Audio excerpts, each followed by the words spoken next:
কিছু জায়গা আছে যেখানে জীবন এগোয় না, জীবন যেখানে থেমে গেছে। এই মানুষগুলো বেঁচে আছে, কিন্তু তাদের জীবন এগিয়ে চলছে বিভিন্ন প্রতিকূল পরিস্থিতির মধ্যে দিয়ে। নীরব এই সংগ্রাম কেউ দেখে না, কেউ শোনে না। আজকের এই ভিডিওতে আমরা দেখাবো বাংলাদেশের দুর্গম চরের মানুষের বাস্তব জীবন, যেখানে সময় থেমে গেছে কিন্তু সংগ্রাম থেমেনি। এখানকার মানুষ প্রতিদিন লড়াই করে প্রকৃতির সাথে, নদীর ভাঙন, বন্যা, দারিদ্র্য আর অনিশ্চিত ভবিষ্যতের বিরুদ্ধে। তাদের নেই স্কুল, হসপিটাল, নেই পান করার জন্য পেয় পানীয়। চলুন এগিয়ে যাই সামনের দিকে। আমাদের আজকের এই ভিডিওতে আপনাদেরকে স্বাগতম।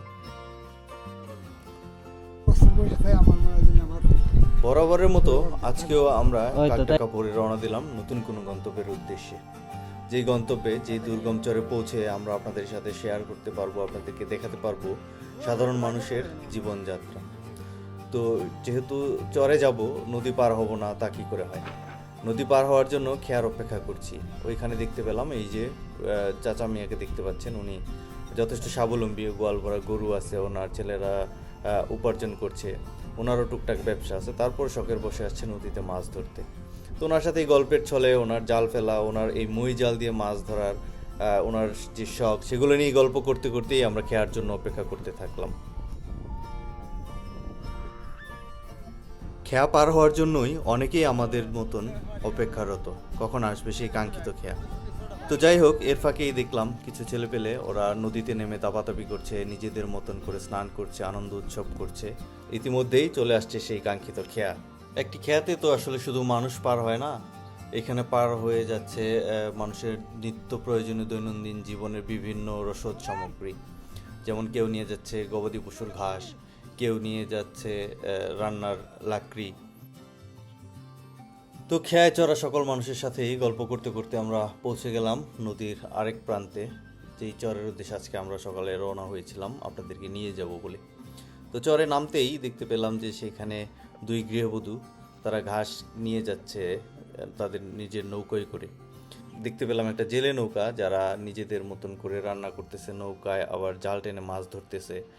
আমরা যাওয়ার চেষ্টা করেছিলাম ওই জেলে নৌকার কাছে, কিন্তু ওনারা আমাদেরকে ওইভাবে মানে স্বাগতম করেনি, আমাদেরকে ওয়েলকাম করেনি, যার কারণে আমরা ওই নৌকাটার কাছে যেতে পারিনি। কারণ ওনারাও যথেষ্ট পরিশ্রম করতেছে, যার কারণে হয়তো ওনারা আমাদেরকে সেভাবে সময় দিতে পারবে না, যার কারণে আমাদেরকে আসলে ওখানে যাওয়ার মতন করে আর স্বাগতম করেনি আর কি। তো যাই হোক, ওই জেলে নৌকায় যেতে পারিনি, কিন্তু আমরা যখন চর দিয়ে হাঁটছিলাম নদীর পাড় দিয়ে, তখন দেখতে পেলাম আরেকজন চাচা, উনি জাল দিয়ে নদীতে ঝাঁকি জাল দিয়ে মাছ ধরার চেষ্টা করতেছেন।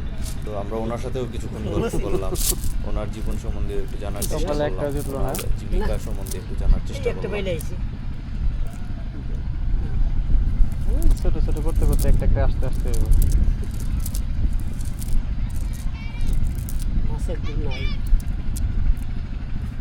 আর কদিন পরে তেমন হয়ে যাবে।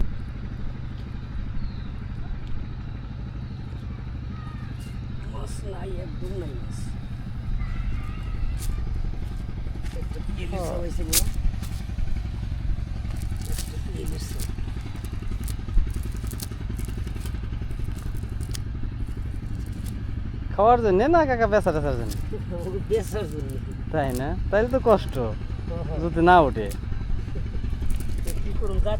জাল বলে আমাদের এলাকায়, এটা খেপলা জাল বলে।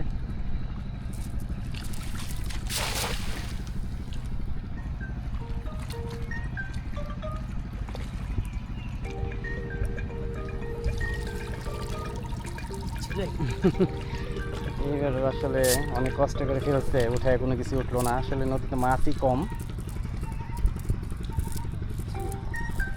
সেক্ষেত্রে কিছু করার নাই।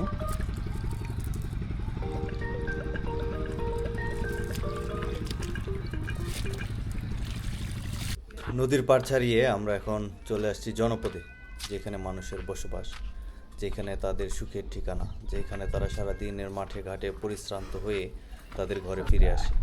তো চলতে চলতে দেখতে পেলাম এই যে এক মহিষের ঘর। তো আমরা কথা বলবো এই যে মহিষের যে মালিক, যিনি এই মহিষ দুটি নিয়ে এসেছেন, ওনার সাথে।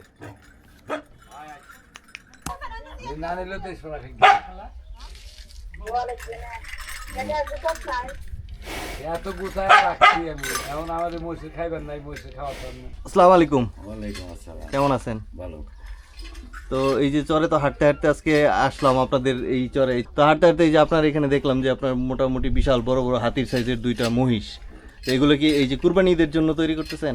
এটা হইলো রাজশাহী থেকে নিয়েছি দেখতে গেছিলাম। রাজশাহী থেকে নিয়ে আসছেন? রাজশাহী কোন জায়গা থেকে?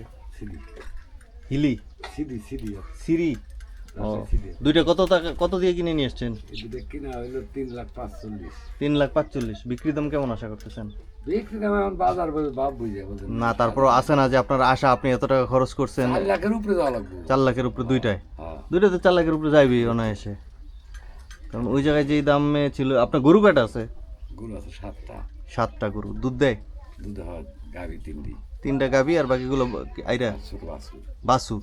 ও, হাড় গরু নাই? হাড় গরু নাই। ও, মানে কুরবানির জন্য শুধু এই 2টা এই মহিষই রেডি করতেছেন। এটা বিক্রি করবেন কোন হাটে? গাপ তুলে দেওয়ার পরে এটা হিসাব নেই আমার আসলে নেই। কেউ যদি বাড়িতে এসে নিয়ে যায়, বাড়িতে এসে নিলে বাড়িতে মানে ওইরকম দাম যদি আপনি পান বাড়ি থেকে আপনি দিয়ে দিবেন? বাড়িতে 5,000 কমল তাও দেবো।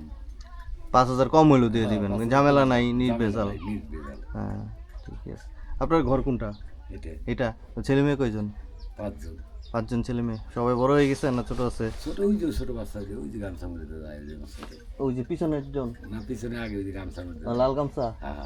আচ্ছা, আর বাকি 4 জন? আর তার জন্য তো ওই যে লাগে তার আগে মেয়াটা। ও, আপনাদের এই স্কুল টুল আছে এখানে এই চরে? এই পারে কোনো স্কুল টুল নাই? মসজিদ? মসজিদ আছে একটা ওই যে। মসজিদ আছে একটা। ও, স্কুল ওই পারে, মসজিদ এই পারে একটা আছে। আপনার খাবার পানি কি এই যে টিউবওয়েলের পানি? এগুলোতে কি আর্সেনিক হয়? আয়রন আর্সেনিক হয় না? আমাকে কিনে নাই। তাই না, ওই যে ওই পাশে তো গেলাম যে ওই পাশে তো আর্সেনিক হয়, আয়রন হয়, মানুষের তো খুব কষ্ট। একবার ফ্রেশ। কোনো সমস্যা নাই? কোনো সমস্যা নেই এটা। এটা মনে করেন চাইল না ওইতে দুই ভাত রাখলে কোনো সমস্যা নেই। না কালো না ভাতের গাঙের খালি মুখ। 2টা মহিষ কাকা 3,45,000 টাকা দিয়ে কিনে নিয়ে আসছে রাজশাহী থেকে। উনি কোরবানিতে বিক্রি করবেন, তো বিক্রি আশা করতেছেন 4 লাখের উপরে। 2টা কমসে কম 4 লাখের উপরে হইলে বিক্রি করে দিবেন। কেউ যদি বাড়িতে এসে নিয়ে যেতে চান তাহলে 5,000 টাকা কম হইলেও দিয়ে দিবেন। কারণ বাড়িতে আসলে দেখা যায় যে ওনার ঝামেলা ঝক্কিটা একটু কম, কোথাও নিয়ে যেতে হইতেছে না, কোনো কিছু করতে হইতেছে না, যার কারণে একটু কম দামেই ছেড়ে দিবেন। এই তো। এখানে আরও গরু থাকে সচরাচর, সেই গরুগুলো এখন মাঠে চড়তে গেছে, যার কারণে আর আপনাদের সাথে দেখানো হইলো না। চর প্রত্যেকটা বাড়িতেই মোটামুটি এরকম গোয়াল ভরা গরু, প্রত্যেকের বাড়িতেই গরু থাকে।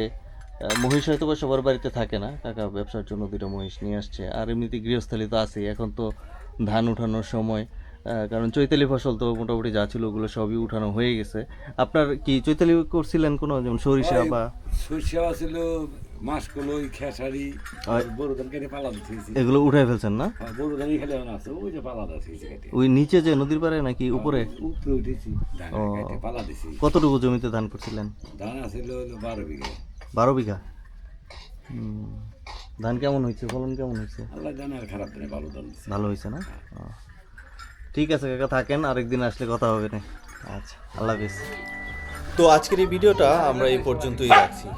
আজকে যেই চরে এসেছি এই চরটা নিয়ে আমরা আরও বিস্তারিত ভিডিও আপনাদের সাথে শেয়ার করব, যেগুলো আপনারা দেখতে পাবেন পরবর্তী ভিডিওগুলোতে। আশা করি আপনাদের ভালো লাগবে। আমরা নতুন কিছু ইনিশিয়েটিভ নিয়ে আসবো, যেগুলো আপনাদের সাথে পর্যায়ক্রমে শেয়ার করব। ভালো থাকুন, সুস্থ থাকুন, সাথে থাকুন, পাশে থাকুন।